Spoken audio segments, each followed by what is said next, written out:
et appelle à ce que les masses de notre peuple en Cisjordanie se lèvent, à Jérusalem également, et dans les territoires occupés, à se lever et à marcher avec colère.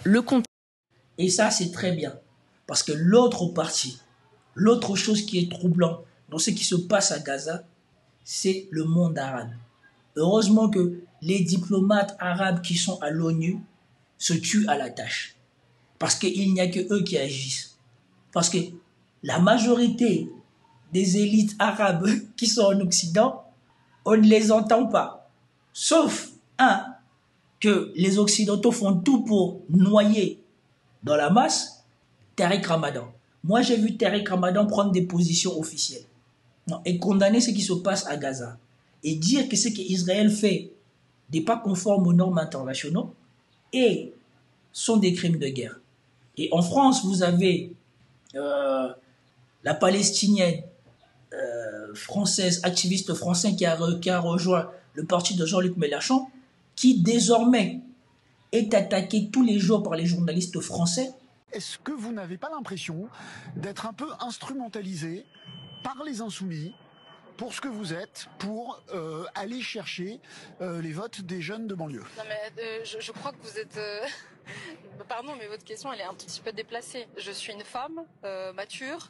Je crois savoir ce que je fais dans ma vie. J'ai fait beaucoup de choses dans ma vie. J'ai fondé une organisation. J'ai travaillé près de 8 ans en tant que juriste, spécialisée en droit d'asile. J'ai travaillé sur plusieurs programmes sur les questions des droits de l'homme. Donc quand je prends une décision, je crois que je sais ce que je fais. Et je crois surtout que j'ai conscience quand je suis instrumentalisée ou quand à l'inverse, on me donne un vrai pouvoir d'agir. Et c'est ça le sujet. Aujourd'hui, quel est le parti qui donne une réelle flexibilité, agilité pour agir politiquement sur le sujet palestinien, mais plus largement sur le sujet des droits humains?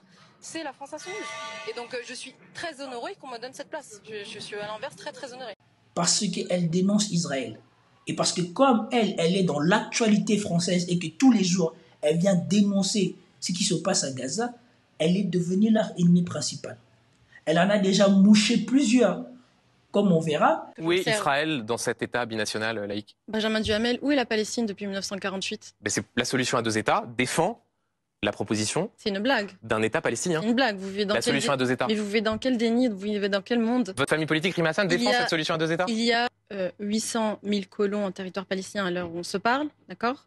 85% des infrastructures civiles à Gaza ont été détruites. Il y a plus de 30 000 morts. La question des réfugiés palestiniens n'est toujours pas traitée, alors que c'est 800 000 Palestiniens en 1948 qui ont été chassés. Et aujourd'hui, ce qui comprend tous leurs descendants, mais quand dont on moi, vous entend dire de la rivière à la mer, comprenez que certains nous regardent et se disent, dans cette perspective-là, il n'y a pas d'État juif, d'État d'Israël. Si vous voulez, la question d'un État binational, elle est évoquée par des intellectuels israéliens et palestiniens depuis 30 ans. Il faut vous mettre à la page. C'est pas quelque chose de révolutionnaire, ce que je dis. C'est quelque chose qui a été traité, qui est revendiqué depuis une trentaine d'années par des intellectuels israéliens et palestiniens. Et effectivement, moi j'ai cet idéal. Maintenant, politiquement et en termes de pragmatisme, c'est plutôt par honnêteté que je parle de la question des deux États. C'est qu'aujourd'hui, je peux pas arriver au Parlement européen et leur dire tout ce qui a été fait ces dernières années, on va jeter à la poubelle. Non. Vous vous présentez comme une juriste qui parlait la langue du droit international. C'est une expression que vous utilisez souvent. Vous ne pouvez donc pas dire, pas affirmer qu'il y a un génocide en cours. Encore une fois, les faits, je cite l'ancienne présidente de la CIJ. Je veux dire et redire qu'il y a un génocide qui est en cours. Et je mesure mes mots, et il serait temps que tout le monde sorte du déni s'agissant de ce qui est en train de se passer à Gaza. Laissez-moi terminer. Qu'est-ce qui me permet? Non, mais parce que c'est important. Mais je suis en train de dérouler mon propos. J'ai cité le rapport de Francisca Albanese, qui est la rapporteure spéciale des Nations Unies, Anatomie d'un génocide. Vous avez également une communication qui a été faite par la Fédération internationale des droits de l'homme, qui réunit quand même plusieurs acteurs et qui ont communiqué sur le fait que ce qui était en cours aujourd'hui à Gaza, c'est un génocide. Vous avez une procédure qui est engagée devant la Cour pénale internationale par 600 avocats internationaux et experts. Pour inculper Benjamin Netanyahou. Non. Sur le génocide par destruction du groupe social. Non, c'est extrêmement important. Rima Hassan, est-ce que je peux vous poser juste J'arrive à l'ordonnance de la Cour internationale de justice. Ce que dit cette ordonnance, effectivement, c'est pas une décision sur le fond. Vous avez raison d'être précis. C'est pas une décision sur le fond. C'est une ordonnance. C'est une ordonnance qui a demandé à Israël de prendre des mesures conservatoires pour empêcher le génocide. Mais si vous voulez, quand on est à cette étape-là, c'est-à-dire que la Cour reconnaît quoi?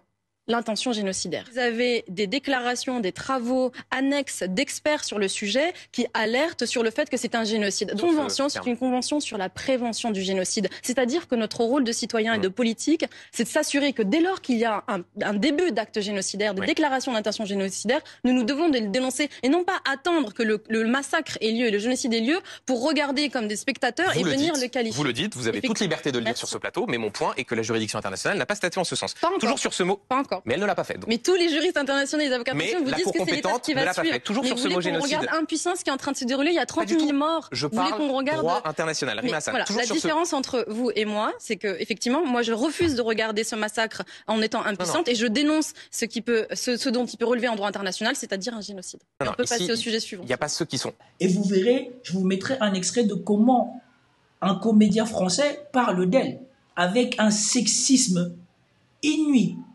Et là, on n'attend pas les féministes français venir la défendre.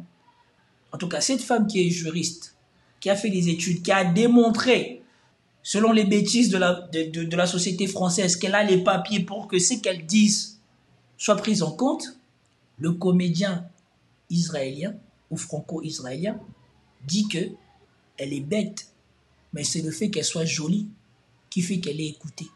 Et ça n'a pas posé problème. Je n'ai pas attendu ni les journalistes, ni la journaliste ou le journaliste qui parle avec ce monsieur-là, remettre ça en cause et lui dire que là, ce n'est pas un argument. Vous devez débattre sur ce qu'elle dit et non pas sur qui elle est. Et c'est là le problème. Prendre un mannequin syrien qui est Rima Hassan, il y a un truc magnifique avec Rima Hassan, c'est qu'elle est jolie.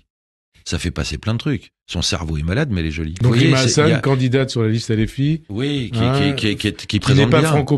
Mais moi, mon procès qui me pose problème, c'est le silence inouï de la majorité des Arabes en Occident qui ont leurs intérêts en Occident. C'est inouï de voir le silence dans lequel ils vivent. Des gens comme Jamel Debbouze et tout ça, on les attend plus. Au moins, il y en a qui sont dans l'action. Comme la femme de Clooney. Au moins, la femme de Clooney qui s'est têtue pendant ce qui se passe à Gaza, elle ne s'est pas exprimée, mais on a appris qu'elle a été dans l'action. Elle a tout fait dans son temps personnel pour démontrer que les actes qui étaient commis par le gouvernement israélien étaient des actes passibles d'un mandat d'arrêt de la CPI. Et donc, elle fait partie des juristes qui ont contribué à la construction du mandat d'arrêt contre Netanyahou et son chef et son ministre de la Défense. Alors, je ne parle même pas du monde arabe, avec tous leurs milliards, leurs vacances qui vont flamber en Occident, à Paris, à je ne sais pas quoi, toutes les choses qui s'achètent, ils ne viennent pas en aide à des gens qui leur ressemblent. Cette histoire, ce qui se passe là, restera dans les annales de l'histoire. Et je suis content que de mon vivant, on ait vu ça. Parce que quand on parlera de la lâcheté des Arabes, il ne faut pas qu'ils viennent nous dire qu'on ment, on raconte n'importe quoi. On le voit. Pas forcément leur population, mais une bonne partie des élites arabes, du monde arabe et des personnes arabes sont dans la lâcheté. Parce que je ne les vois pas dans leur pays remettre en cause les Américains, les Français, les Britanniques, tous ceux qui contribuent à ce que cette situation de fait où Israël massacre les gens qui sont comme eux ont leurs ambassades, ont leur personnel diplomatique qui vivent tranquillement dans leur pays. Rien n'est fait au niveau du monde arabe pour montrer qu'ils ne sont pas contents par rapport à ce qui est fait à des gens qui leur ressemblent. Aujourd'hui, on est sur le même bateau. Ils se sont souvent moqués des Africains. Eh bien, ils ne valent pas mieux que nous.